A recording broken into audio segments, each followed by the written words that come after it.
Why, hello everybody, Mark Anthony, the Vegas Tourist, and welcome back to my channel, where it is my pleasure, my passion, my desire to help people discover new things to see, do, and experience while visiting Las Vegas and beyond. Today is going to be a little bit beyond and a little bit backwards. Well, let me explain. Some of my best childhood memories with my brother is riding the rails. Parents would throw us on to the Milwaukee Road, the Burlington Northern, finally the Amtrak, and we would ride down to see Grandma and Grandpa and our aunts and uncles. And when I got older and I started to travel, whenever I came into a town that had an excursion train or a train museum, I was there. I wanted to see what they had. I wanted to ride the rails. I've always wanted to. Love it. Once all this butter stuff is gone, sometime in 2020, my plan is to ride what is called the Southwestern Chief, which is a Amtrak train that goes from Chicago, Illinois, down to Los Angeles, California. All right. It's just the idea of sitting back and watching some of the most beautiful scenery pass you by in these big picture windows, and all you got to do is just relax and watch it go by you. Has a really nice feel to it, especially right now. Okay. Well, a couple years ago, when I was running a different website and a different YouTube channel, a gentleman by the name of Greg Dallas popped up on my TripAdvisor feed, and he had taken that train ride and he documented it on some TripAdvisor posts, and he got very detailed about the good and the bad and his whole experience.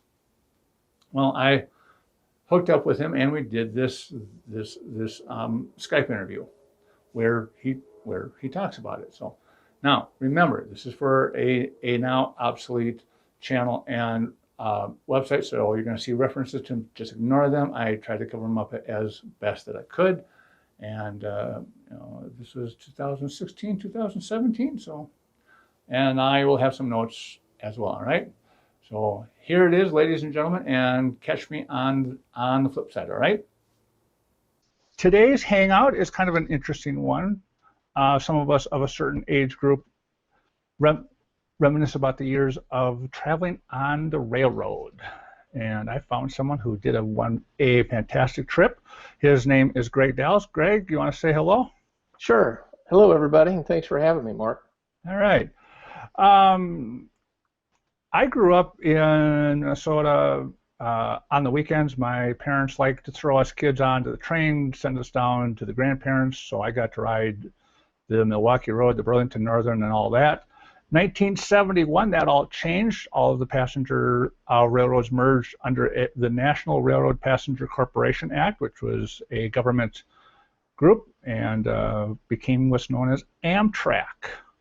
And the purpose of this is because rail travel declined significantly. Amtrak, as any government institution, has some issues, growing pains, things like that. But as people are looking for new ways to travel, they're actually coming back to the old ways, which is railroad. And I was going through TripAdvisor, and I came upon Greg here, who wrote a 1,258 word documentary on a train trip from Chicago to LA, right? Yeah, LA and then to San Diego. And actually, we started in Indianapolis and went up to Chicago the same morning. So. All right, you took the famous Southwest Chief, which is actually a very historic railroad. Chicago, Kansas City, Albuquerque, Flagstaff onto LA. Right. Actually, Greg, it was 1,982 words. I'll explain that in a minute. I don't usually write that much, but. Okay, so first of all, why the train trip? Well, we had never taken a train anywhere, and we spent a lot of time in the summer up at Lake Michigan, and there's a lot of Amtrak trains coming through there on the way to Chicago, in and out of Chicago. So we see them all the time, and we were pretty impressed at their speed and what they look like. And so we'd always talked about the possibility of taking a trip. And as it worked out, this last Christmas season, it ended up was a perfect time for us to do that. So I got online and checked out the train schedules, and lo and behold, they had one that left from Indianapolis Christmas morning, and we headed to Chicago, and from Chicago that afternoon we left and headed to LA. And then LA we took the Pacific liner down to San Diego. Okay, so you've never ridden a passenger rail train before?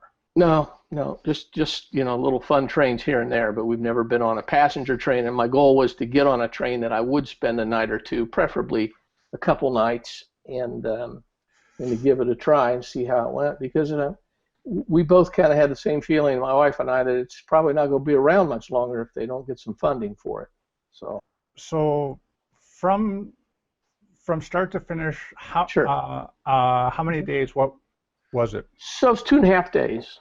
We left Christmas morning at 6 in the morning here, arrived up in Chicago, I think at around 10:30, and then we left from Chicago at 3:30, I believe it was, and then arrived a day and a half later in LA. Okay. And then took it and then got to LA, waited a couple hours, and jumped on the Pacific liner to San Diego.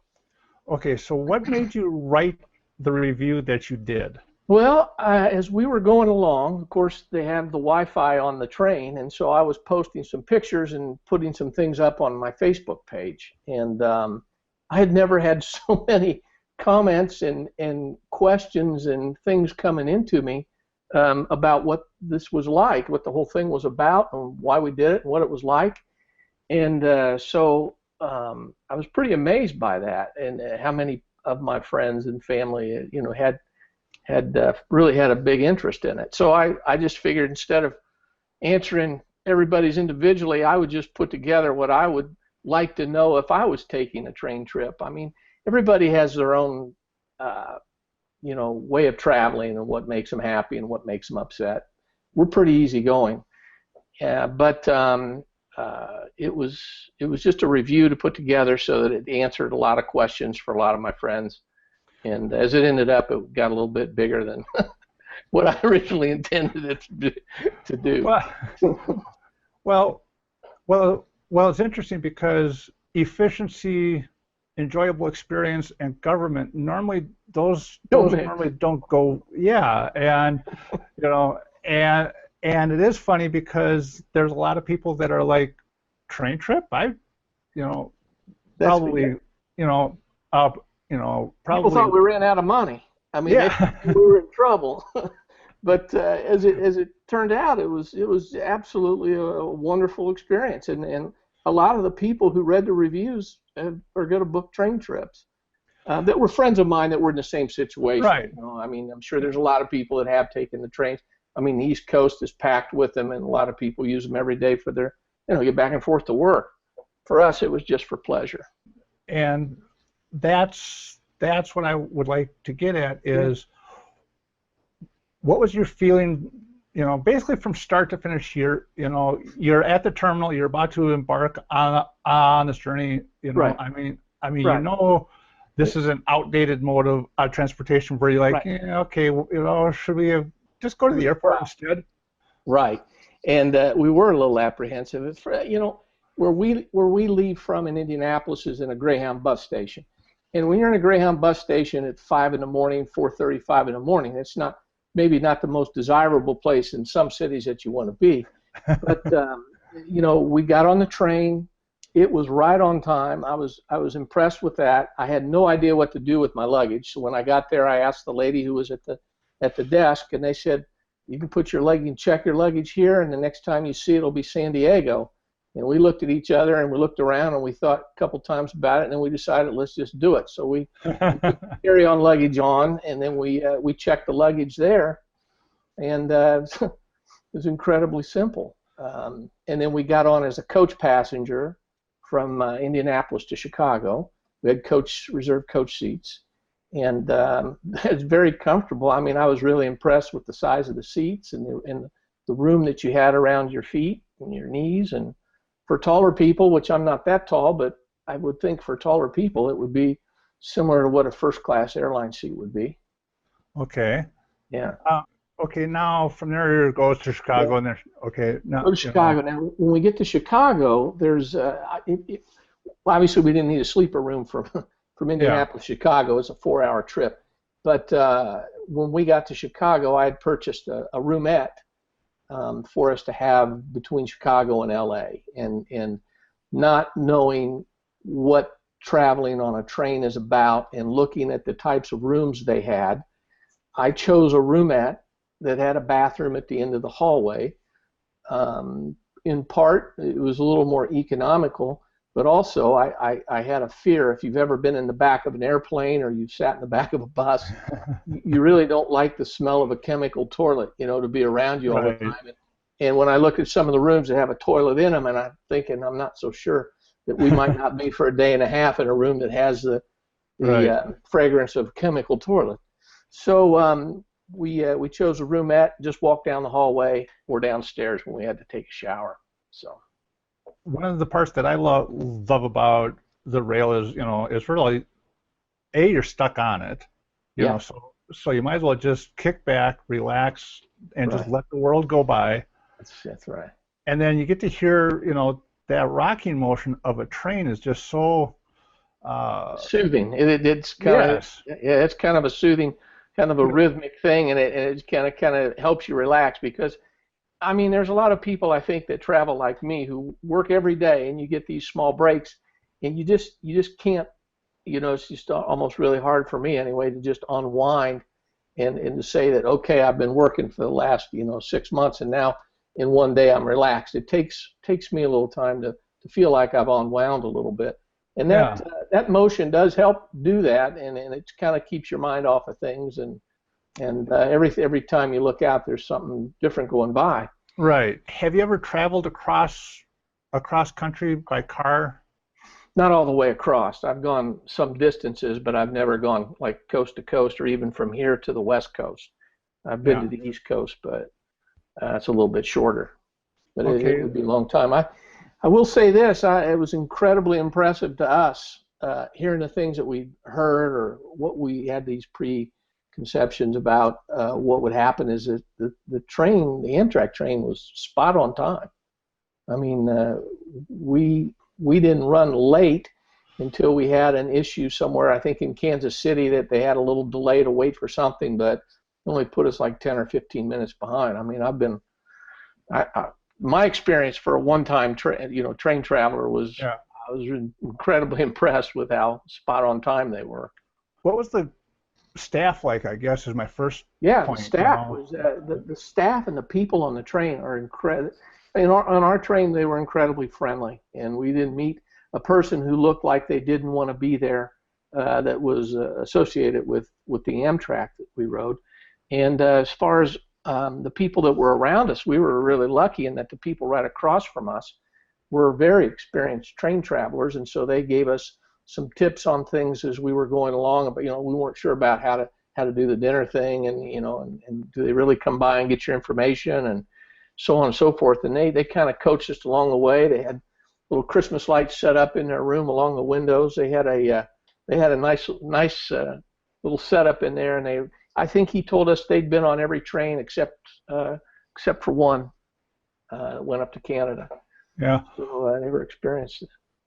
Let's talk food.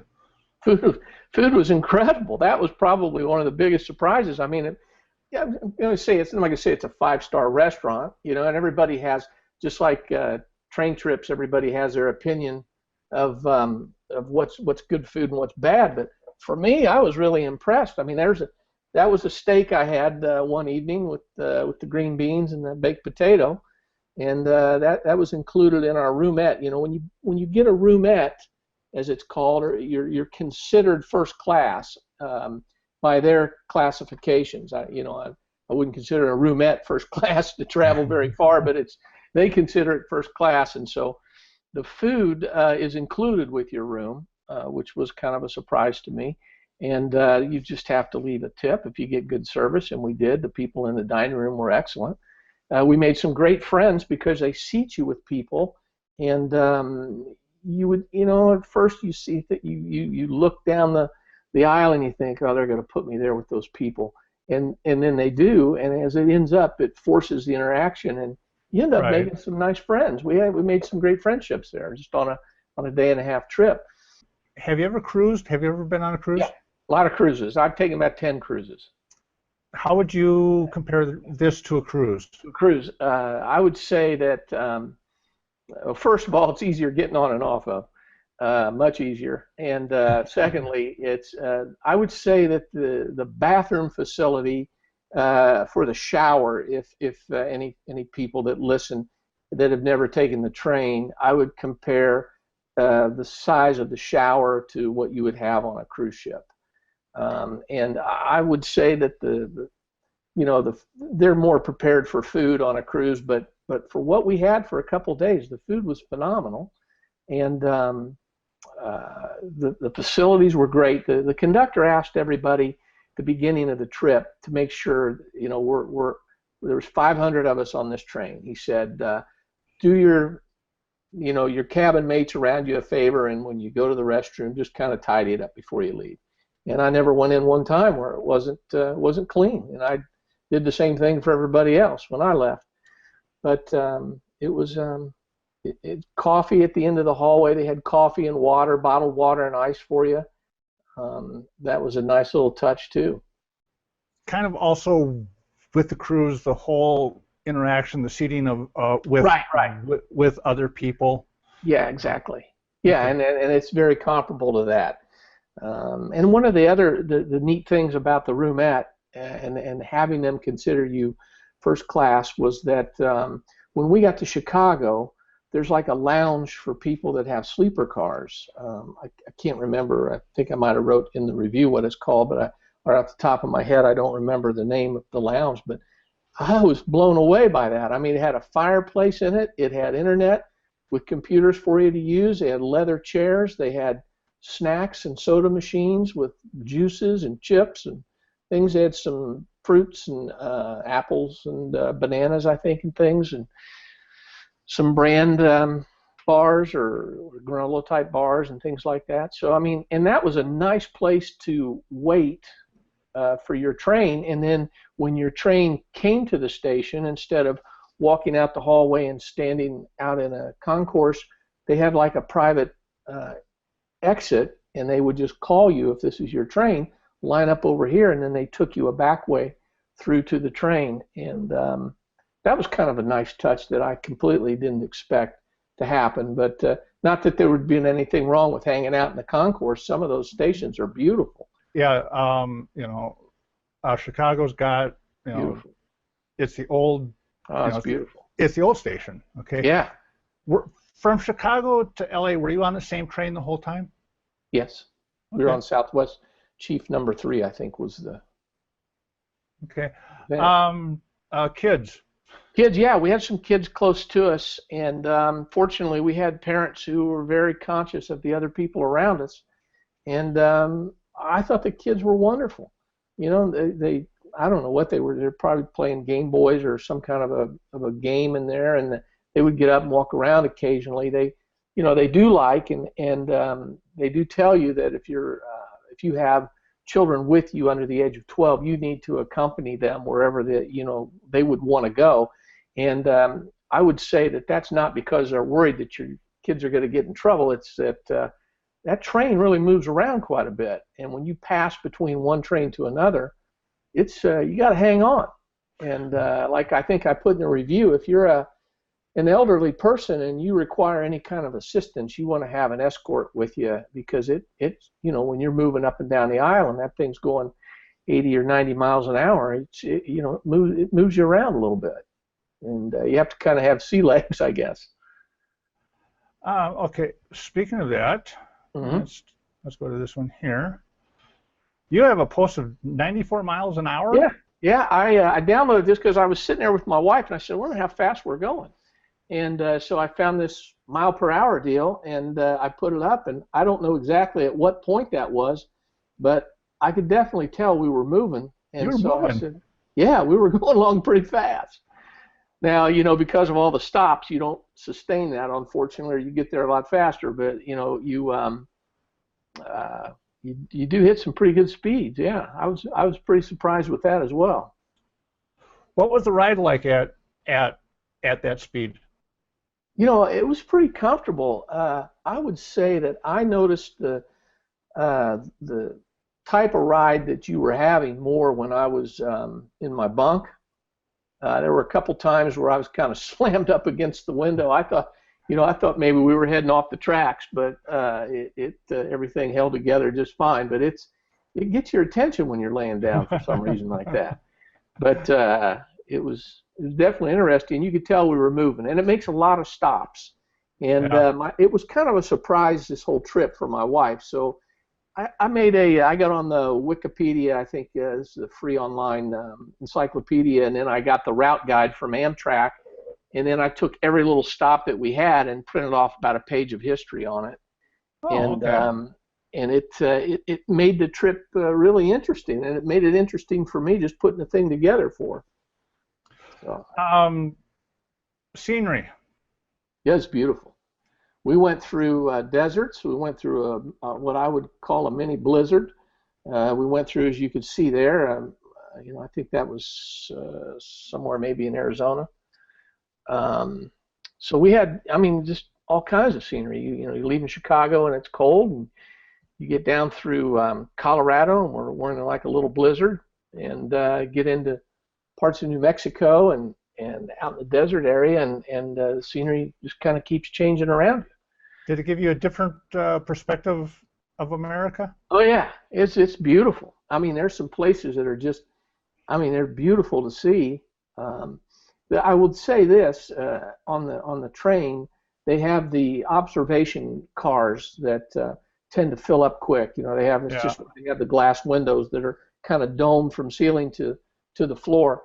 And during the day, it's just gorgeous. You can go in there and you can see everywhere. But at nighttime, they have the lights on inside the car, so basically you're sitting there looking at your own reflection, unless every once in a while you catch a light somewhere off in the distance and you can kind of get an idea what it is. But for nighttime viewing, it doesn't do a whole lot. But in the daytime, it's beautiful to be in that car. Okay.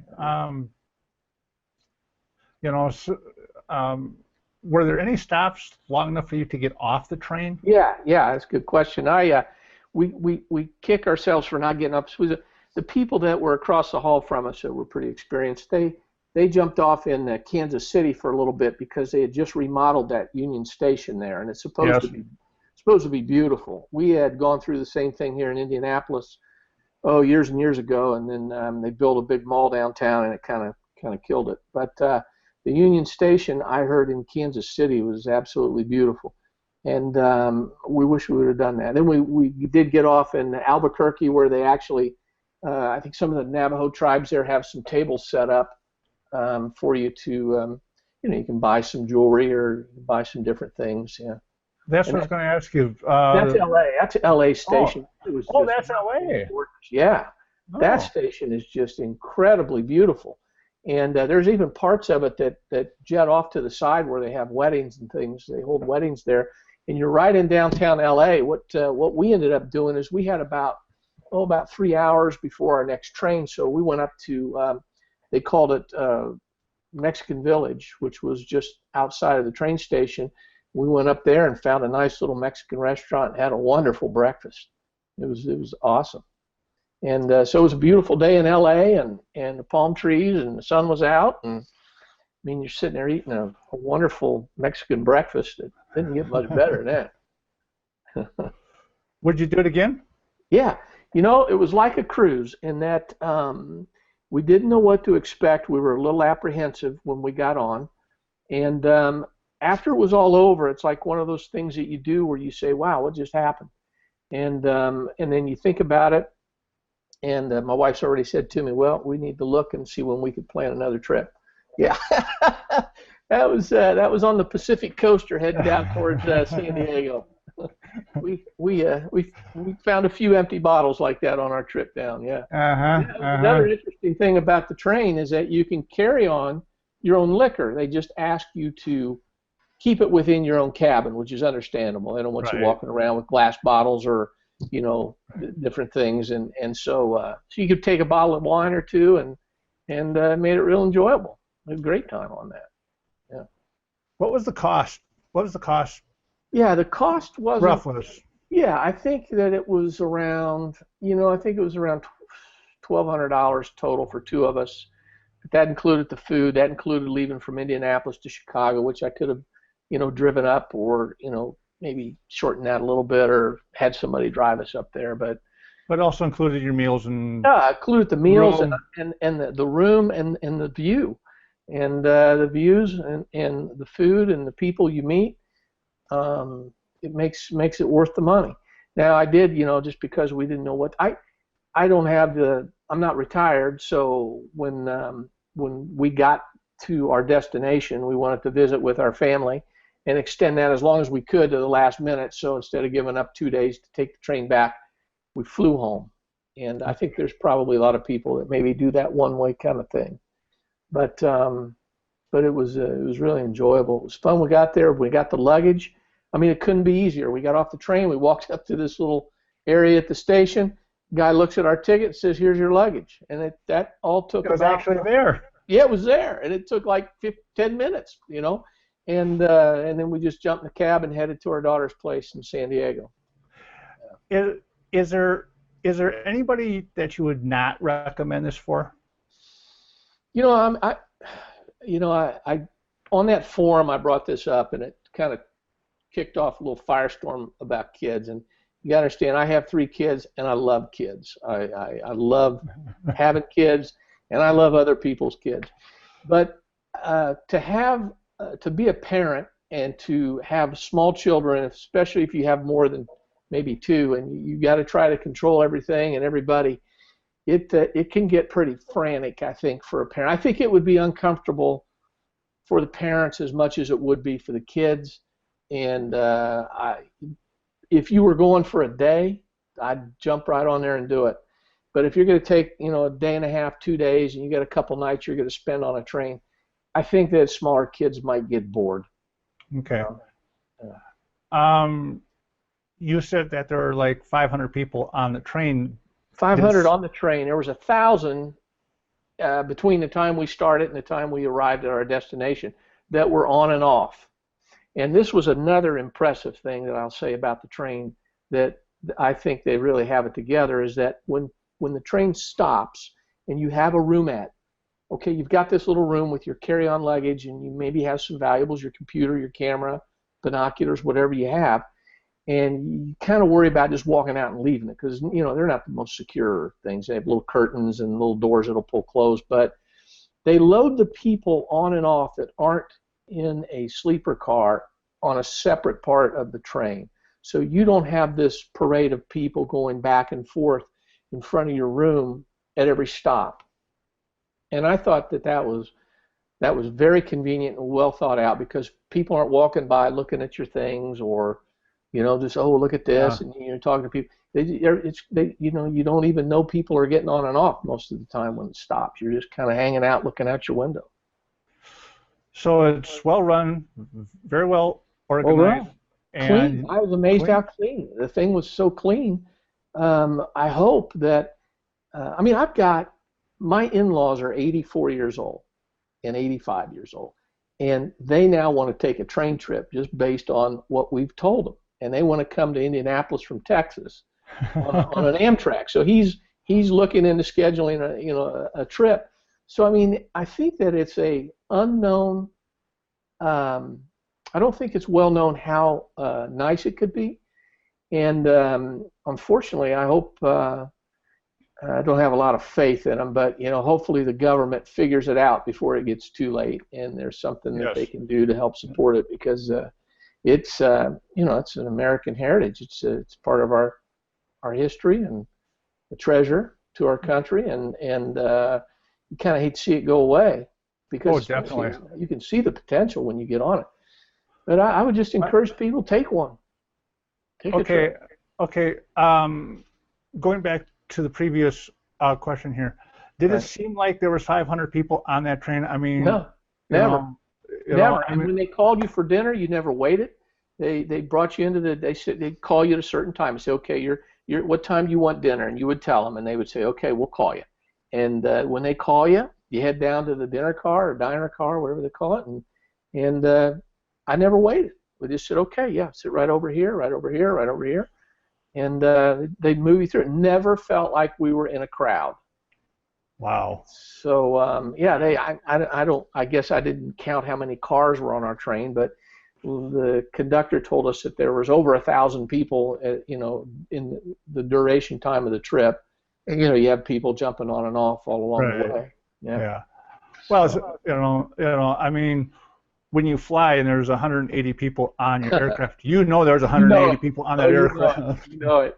And they jam every inch out of those seats to get everybody they can in them too. So the seats now, you said, were wide. They were comfortable. Do they turn? Do they recline? Yeah, they recline down, and then what you did at night is you just hit this little button, and the cabin guy shows up, and you say, hey, we're gonna head down to the diner car if you want to get the beds ready, when we come back, and then you come back, and he's got kind of like a, back to a cruise. It's kind of like a cabin steward, maybe on a cruise, and you come back, and your bed's all turned down. He's got everything, kind of moved out of the way for you, and did a beautiful job. I mean, the guy was, he was, anytime you needed something, he was there, and had everything prepared. And for what it was, I mean, you're sleeping on a seat, right? So it's not going to be, you're not on a Tempur-Pedic mattress there. Yes.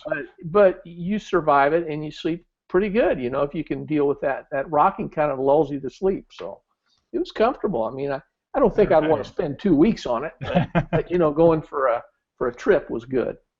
Cool. So. All right, Greg, I appreciate your time. I appreciate your story. Yeah. I will have links up on the website showing your 1,900 word. Okay. Yeah. And I appreciate your time.